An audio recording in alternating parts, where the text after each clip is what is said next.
Haridwar to Mumbai 12172 rail के सफर के दौरान कौन सी ऐसी दो अद्भुत घटना घटी जिसने टीसीस को भी हिला कर रख दिया। रेल की कौन सी पोल खुली, कैसे पैसेंजर यात्री ट्रैवल करते समय परेशान हो जाते हैं, और इस सफर के दौरान ऐसी कौन सी दो अद्भुत घटना घटी जिससे आपकी आंखें खुली की खुली रह जाएंगी। आप कभी भी जीवन में भूल न पाएंगे। ऐसी दो अद्भुत घटनाओं को यदि देखना चाहते हैं तो हरिद्वार टू मुंबई 12172 ट्रेन के सफर के दौरान हुई इन दो घटनाओं को देखना न भूलें, जरूर देखें। हरे कृष्णा कृष्ण कृष्ण हरे हरे। आज जो आपको मैं सत्य घटना बताने जा रहा हूँ, ये ऐसी घटना है जिसमें बहुत सारी चीज़ें आपको पता चलेंगी।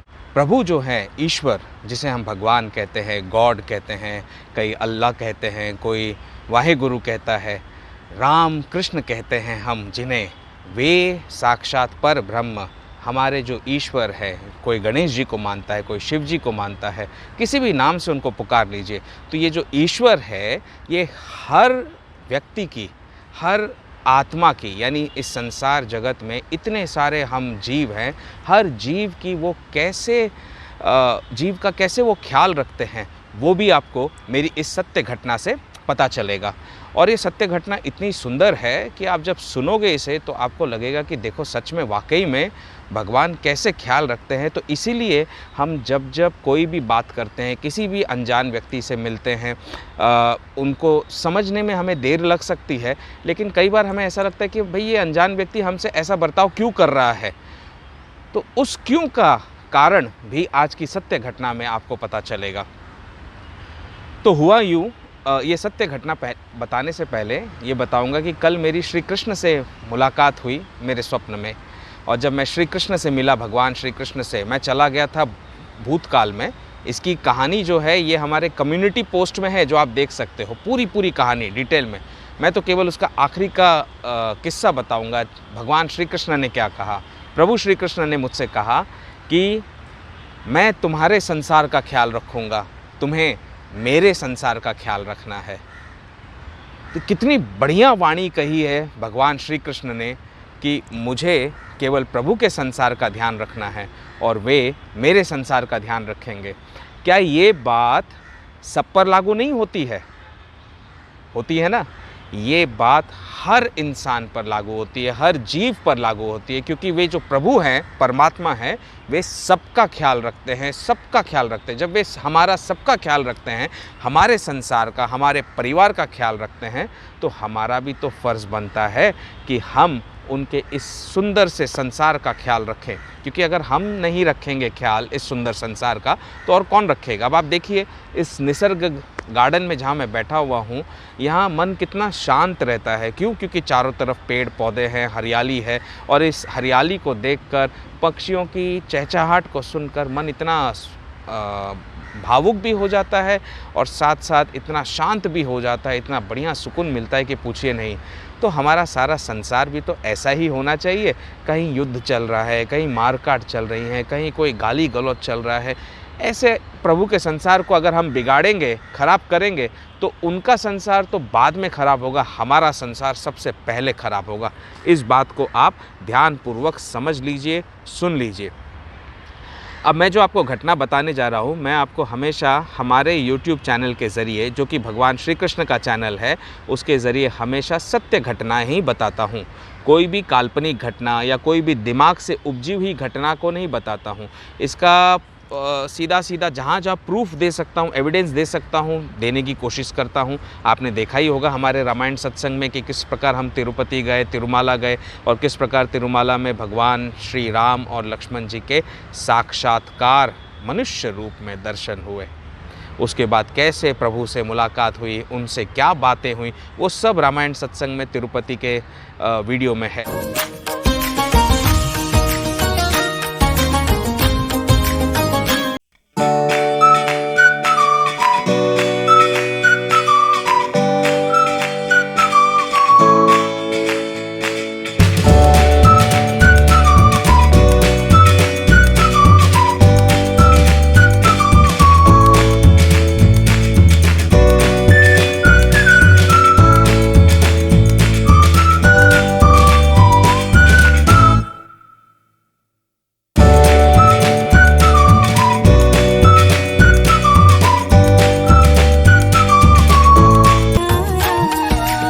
आज की जो घटना बताने जा रहा हूँ इसमें भी आपको मैं एविडेंस दूंगा जहाँ जहाँ पॉसिबल है। तो आपको बिलीव करना है या नहीं करना है ये तो आप पर निर्भर करता है, लेकिन मैंने एक बात देखी है, आप विश्वास करें या ना करें, घटना तो बहुत सुंदर सुंदर होती है और उससे कुछ ना कुछ सीखने को मिलता ही मिलता है।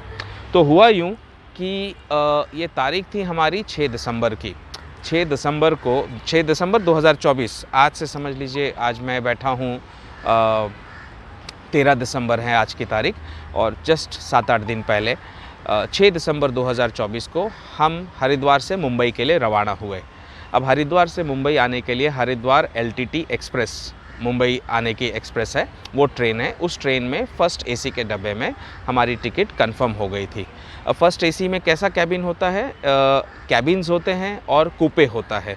तो कैबिन जिसको बोलते हैं उसमें 4 सीट्स होती है, 2 सामने 2 इस तरफ, 4 लोग बैठ सकते हैं एक कैबिन में। और जो कूपा होता है, कूप बोलते हैं COUPE, कूपे, उस कूपे में 2 ही सीटें होती हैं। तो वो जब कोई 2 लोग यात्रा करते होते तो उनको मिल जाती है। अब हम थे 3 जन यात्रा करने वाले, तो हमें कूपे तो मिला नहीं, कैबिन मिला। जब हम 3 जन हैं यात्रा करने वाले तो उस ट्रेन में उस कैबिन में एक पैसेंजर तो और आएगा ही आएगा और बैठेगा। दूसरा पैसेंजर एक आया और वो हमारे कैबिन में एंट्री की। ये थे मेल पैसेंजर, ये आकर बैठे हमारे कैबिन में। एक ही सीट थी उनकी, कंफर्म थी, आकर बैठे। हम खाना खाने के लिए बस परोस ही रहे थे कि खाना खा लेंगे, क्योंकि हमारा भी खाना आ गया था उस स्टेशन पे। और जैसे ही परोसने लगे तो ये बेचारे तुरंत के तुरंत उठ गए। मैंने कहा नहीं भाई साहब आप बैठिए ना। बोले नहीं आप लोग आराम से खाना खाइए, मैं तब तक बाहर खड़ा हूँ। मैंने बहुत गुजारिश किया, अरे नहीं बैठिए, हम लोग खा लेंगे आराम से खाना 3 जन। बोले नहीं आप बैठिए, आप लोग आराम से खाना खाइए, मैं बाहर ऐसे घूम फिर रहा हूँ, जैसे खाना हो जाएगा मैं आ जाऊँगा आधा घंटे में। तो बोलकर वो तुरंत ज़बरदस्ती बाहर चले गए। तो मैंने सोचा देखो प्रभु कैसा भक्त है ये, तो प्रभु का सबसे बड़ा भक्त लगता है मुझे, क्योंकि ये इतनी अच्छी सोच इनके अंदर। हम तो 3 जन आराम से अपनी 3 सीट के ऊपर बैठ के खाना खा रहे हैं, फिर भी ये उठकर चले गए कि इनको कंफर्टेबली खाना खाने दीजिए, फिर मैं आ जाऊंगा वापस। अब इसे 2 बात कह सकते हो, एक भगवान हमारा ध्यान रख रहे हैं, दूसरा वो जो व्यक्ति था वो मुझसे भी ज़्यादा परोपकारी, मुझसे भी ज़्यादा दयावान, क्योंकि वो तो अपनी सीट को छोड़कर चला गया कि मैं आधा घंटे में आ जाऊंगा, आप लोग आराम से बैठ के खाना खाइए, भोजन करिए। मैंने कहा देखो संसार में अच्छे युग पुरुष जिसे हम कहते हैं बहुत कम मिलते हैं, और ये बहुत अच्छा इंसान मिला है। कुछ ना कुछ तो इसके साथ में लीला होने वाली है आगे जाकर, वो पता चलेगी। अभी आप अंत तक सुनोगे ना तो आपको पता चलेगा इनके साथ हमारा तालमेल क्या हुआ और क्या बातें हुई और कौन से रहस्य खुले। तो हमारा खाना खा के हो गया आधा घंटे में, वे फिर आ गए अपने कैबिन में बैठ गए। दोपहर के करीब 3:30 बज रहे थे, वे बैठे रहे। मैंने उनसे कहा कि आपको सोना है तो आप ऊपर हमारी सीट पे चले जाइए, सो जाइए। बोले नहीं मैं कंफर्टेबल हूँ, यहाँ पर बैठा हूँ। मैंने कहा ठीक है, फिर भी कभी आपको सोने का विचार हो तो हमारी सीट ऊपर है, बिस्तर बिछा हुआ, आप आराम से सो सकते हैं। बोले नहीं कोई बात नहीं, और ऐसे बोलकर बैठ गए। मैं भी बैठ गया, मेरे वाइफ और बेटी तो ऊपर चले गए सोने के लिए, और हम लोग आराम से बैठे हुए थे। शाम के 6 साढ़े 6 बज गए, मतलब 3 साढ़े 3 घंटे तक हम दोनों में, मुझ में और वो पैसेंजर जो मेरे सामने बैठे थे, हम में कोई बात ही नहीं हुई, कोई वार्तालाप न हुआ। शाम के 6:30-7 बजे कुछ ऐसी घटना घटी कि हमारे बीच में कम्युनिकेशन स्टार्ट हुआ, कन्वर्सेशन स्टार्ट हुआ। मैंने उनसे पूछा आप कहाँ जा रहे हैं? तो बोले बम्बई जा रहा हूँ। तो मैंने कहा अच्छा मुंबई? तो बोले हाँ मुंबई जा रहा हूँ। तो मैंने कहा क्या करते हैं आप? तो बोले मैं दवाइयाँ मैन्युफैक्चर करता हूँ, टैबलेट्स जो होती है ना दवाइयाँ, वो मैन्युफैक्चर करते हैं, ओरल मेडिसिन्स। मैंने कहा ओ तब तो आप मतलब फार्मासिस्ट हुए? तो बोले नहीं फार्मासिस्ट नहीं बोल सकते, but yes I manufacture oral tablets only, और वो ओरल टैबलेट्स को हम डॉक्टर्स को और हॉस्पिटल्स वगैरह में सब में प्रोवाइड करते हैं। मार्केटिंग एडवर्टाइजिंग वगैरह सब करनी पड़ती है। इस प्रकार हमारी बातचीत चालू हुई। बातचीत चालू होते होते उनके बारे में मैंने जाना, उन्होंने मेरे बारे में जाना, और मैंने अपने रामायण सत्संग के बारे में उनसे कहा। जब मैंने उनसे अपने रामायण सत्संग के बारे में कहा और मैंने उन्हें जगन्नाथपुरी वाली घटना सुनाई कि जगन्नाथपुरी में जब मैं रामायण सत्संग करने बैठा तो वहाँ कई लोग, कई भक्त वहाँ पर आने जाने वाले बैठ गए रामायण सत्संग को सुनने के लिए। और जब जहाँ रामायण सत्संग एंड होने को आई तो उसमें से एक व्यक्ति ने कहा कि सर देखिए ये माता जी हैं, ये आपके चरणों में गिर पड़ी हैं। मैंने कहा अरे आप इनको उठाइए, ये उठ क्यों नहीं रही हैं? तो बोले नहीं उठेंगी क्योंकि ये पिछले 10 साल से जगन्नाथपुरी में रह रही हैं। अपना घर बार सब कुछ छोड़कर यहाँ जगन्नाथपुरी के मंदिर के परिसर में जहाँ जगह मिलती है वहाँ सो जाती हैं।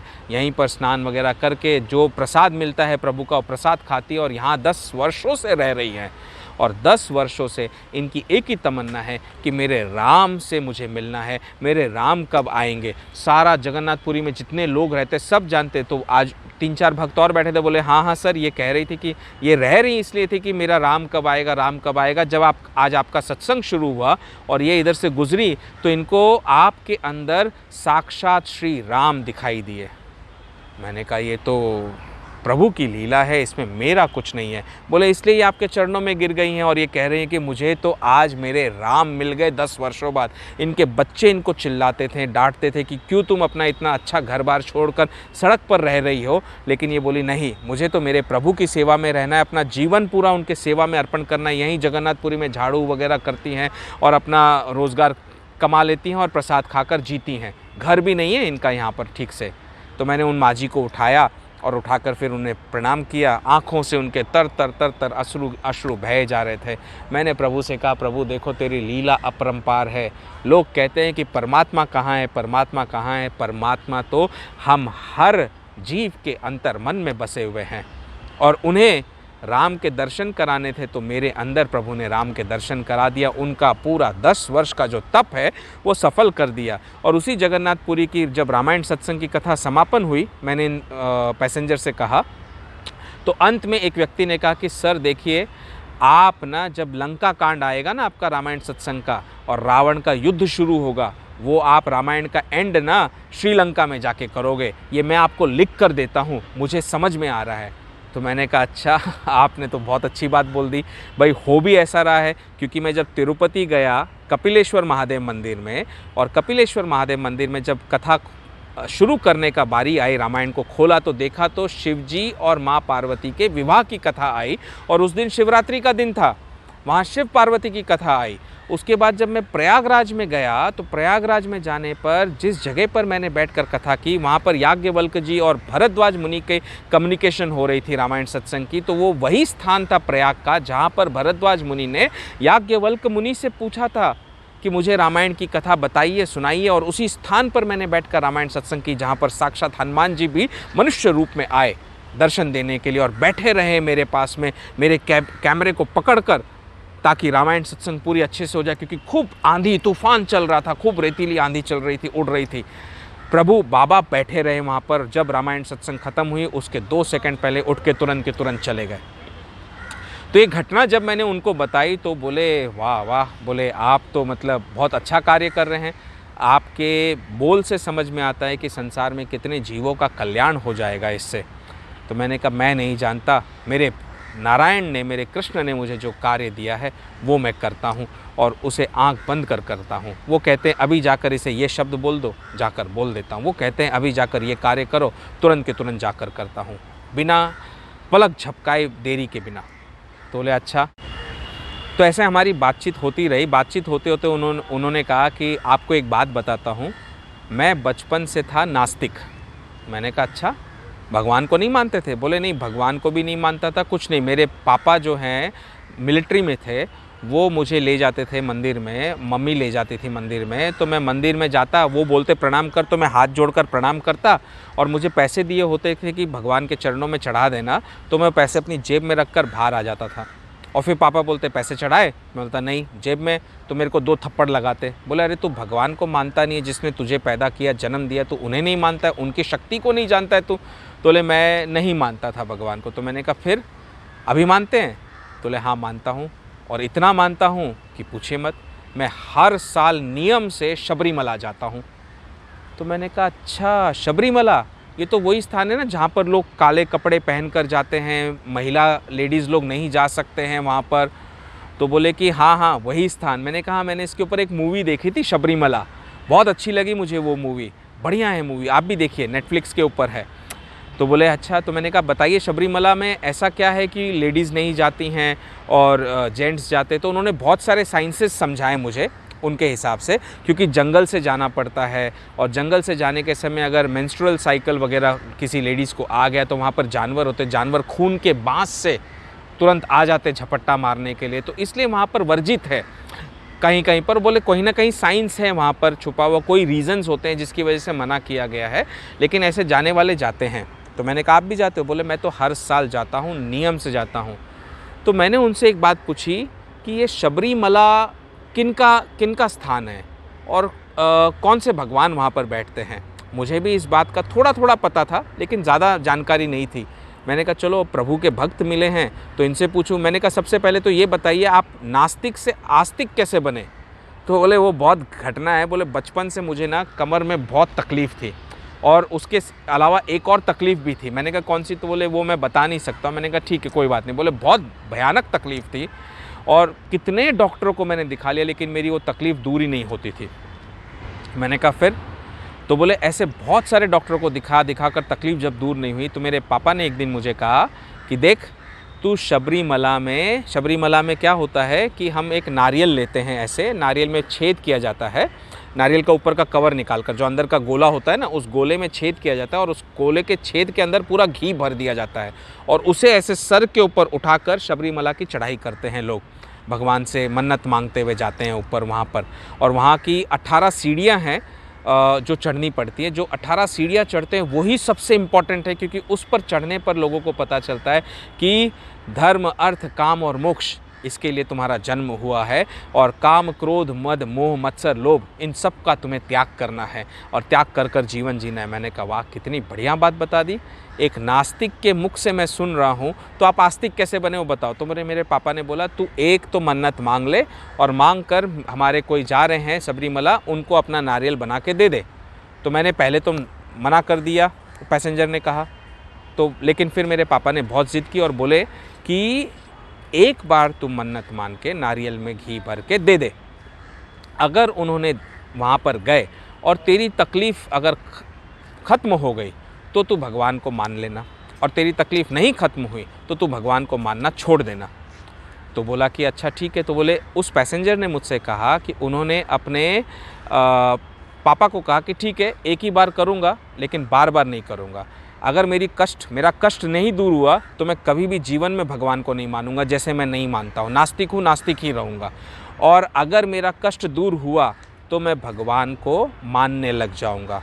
तो मैंने कहा चलो आपकी घटना तो बहुत ही सुंदर लग रही है। अब ट्रेन में हम लोग ट्रैवल कर रहे हैं, ट्रैवल करते करते वो पैसेंजर मुझे अपनी कहानी बता रहे, सत्य घटना, क्योंकि वो एक फार्मासिस्ट हैं, मैं एक प्रोफेसर हूँ और फार्मासिस्ट दवा के मैन्युफैक्चर करने वाले। तो मैंने कहा बताइए आपने क्या किया? तो बोले मैंने फिर एक नारियल लिया जो गोला होता है, उसके अंदर छेद किया और उसमें घी भर दिया। घी भरकर हाथ जोड़कर मन्नत मांगी, जैसे मेरे पापा ने कहा था कि देखो हे शबरीमला, मेरे अगर कष्ट दूर हुए तो मैं मान जाऊंगा कि भगवान इस पृथ्वी पर रहते हैं, और अगर मेरे कष्ट नहीं दूर हुए तो मैं किसी को नहीं मानता, तुमको भी नहीं मानूंगा। और बोले ऐसा बोलकर मैंने नारियल अपने उस अंकल को दे दिया।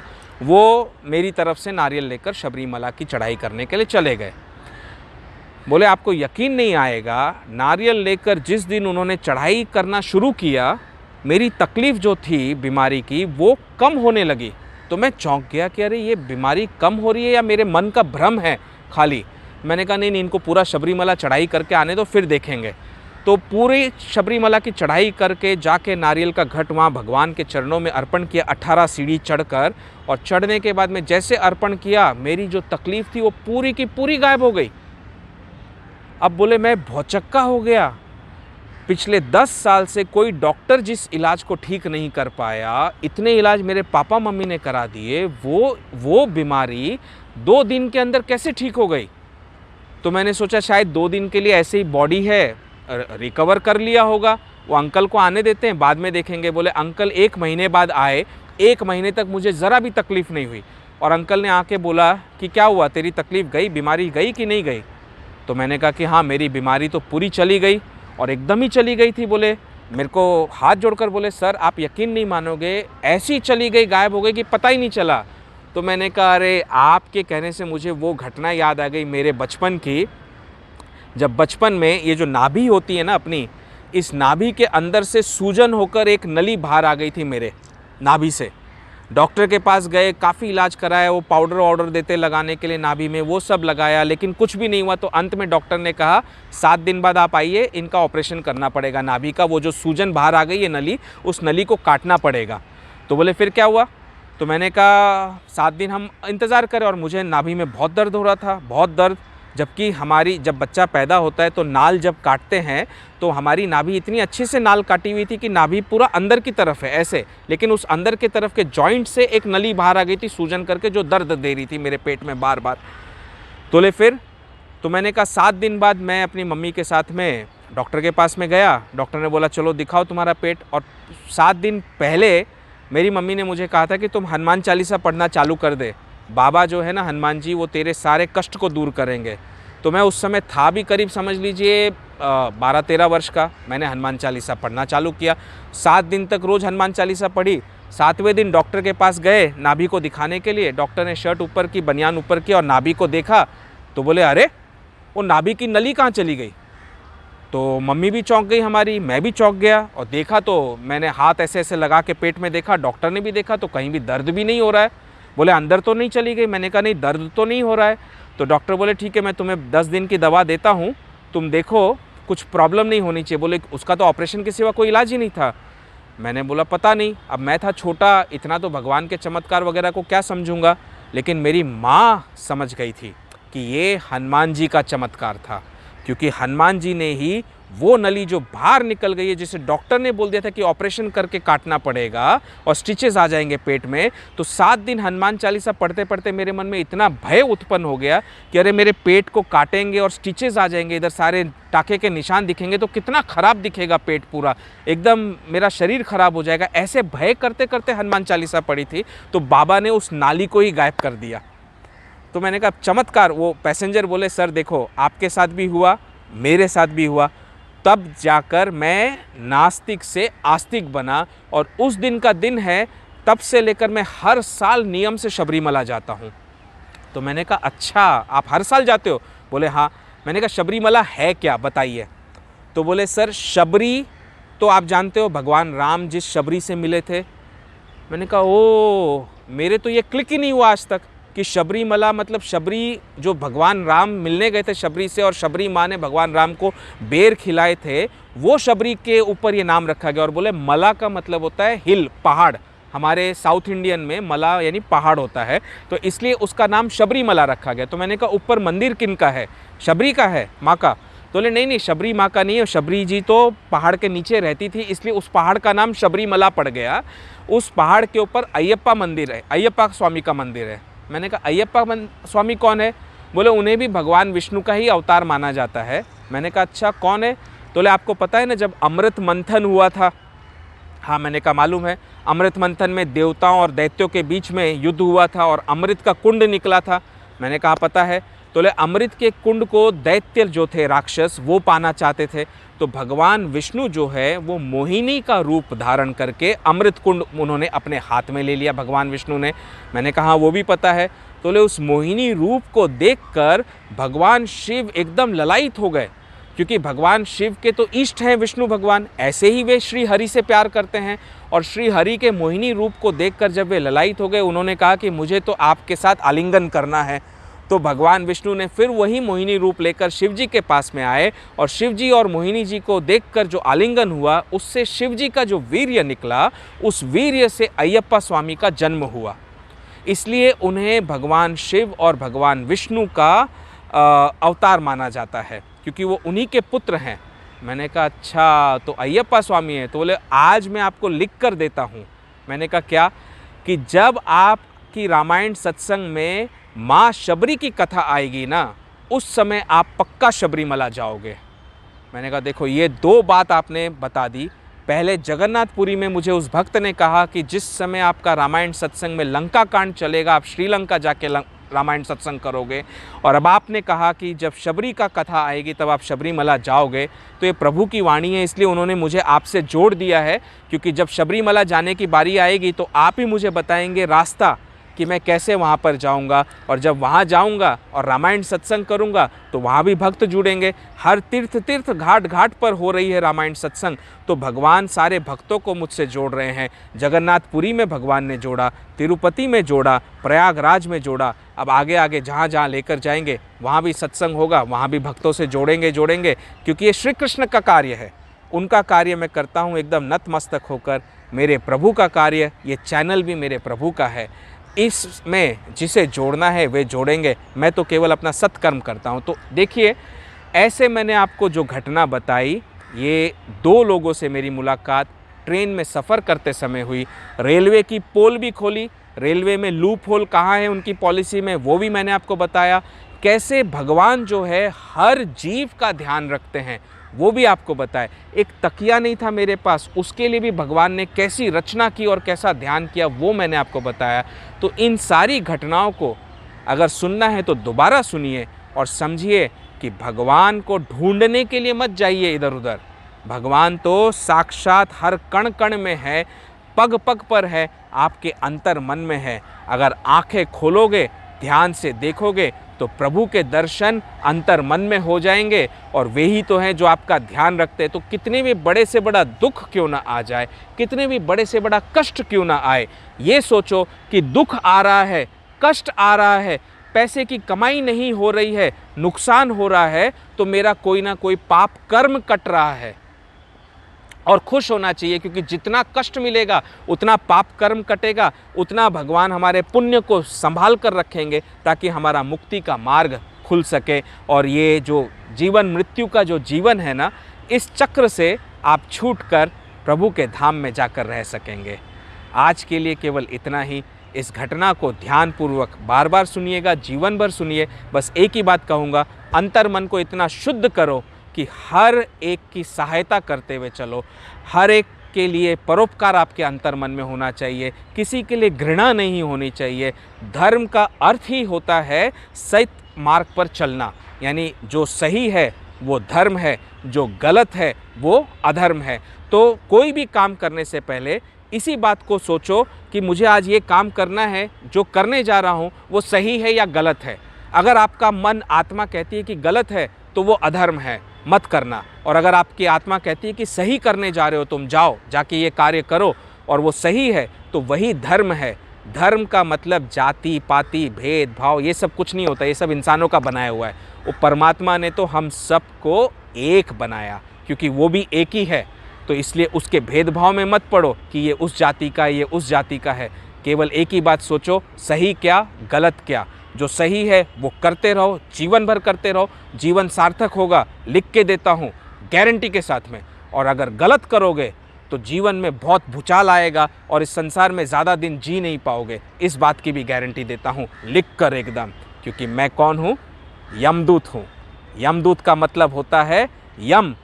किन के लिए? अधर्मियों के लिए, जो पाप करते हैं, अधर्म के राह पर चलते हैं, मर्डर करते हैं, क्राइम करते हैं, उनके लिए यम का स्वरूप हूँ। और जो धर्म की राह पर चलते हैं, सत्संग करते हैं, अच्छे लोगों की संगत लेते हैं, उनके लिए दूत हूँ। राम का दूत हनुमान, हनुमान जी का स्वरूप, वो शक्ति है मेरे साथ में। तो इसलिए आपको मेरे साथ जुड़ना है। बच्चों को जोड़िए, बड़े बूढ़ों को जोड़िए, क्योंकि मेरे साथ जुड़ोगे तो जीवन सार्थक होगा ही होगा, आपका भी और मेरा भी। नहीं तो वक्ता का क्या काम है अगर श्रोता नहीं होंगे तो? श्रोता ही तो वक्ता की सारी पहचान है। तो ज़रूर जुड़िए। जय श्री राम, राधे राधे, हरे कृष्णा कृष्ण कृष्ण हरे हरे। अब इस बात पर भी गौर करिएगा, जब जब मैं जहाँ जहाँ जिस जिस स्थान पर रामायण सत्संग करता हूँ या कोई घटना रिकॉर्ड करता हूँ, वहाँ कुछ ऐसे लोग जुड़ जाते हैं महत्वपूर्ण प्रभु की इच्छा से, जिनसे मेरा कनेक्शन भारत के कोने कोने में या संसार के कोने कोने से होने लगता है। यहाँ पर भी जब मैं ये घटना रिकॉर्ड कर रहा था, 3 लोग मेरे पास आकर बैठे, जिनमें से 2 लोग तो एकदम जुड़ गए मेरे साथ में। जो 2 लोग खड़े आप देख रहे हैं, चल रहे हैं, ये 2 जुड़े, जिसमें से एक जो है वे परभणी महाराष्ट्र के हैं, मराठवाड़ा के। और बैठकर बड़े प्रेम से उन्होंने मेरा पूरा सत्संग सुना। उन्होंने मुझे मेरी बात जो है अपने महाराज जी से करवाई परभणी में, जो पांडुरंग यानी विट्ठल की यात्रा जो निकलती है पंढरपुर के लिए, उधर पूरी यात्रा लेकर जाते हैं, उन महाराज जी से बात करें। और ये इतने प्रसन्न हो गए कि इन्होंने कहा कि आपके सत्संग का प्रचार अब पूरे मराठवाड़ा तक होगा, मैं भी आपका साथ दूंगा और महाराज भी वहाँ के करेंगे, क्योंकि जो अच्छा कार्य करता है उसमें हमें योगदान देना ही चाहिए। प्रभु के कार्य में, धर्म के कार्य में हमारा यही योगदान होगा। तो आगे आगे आप जुड़े रहिए।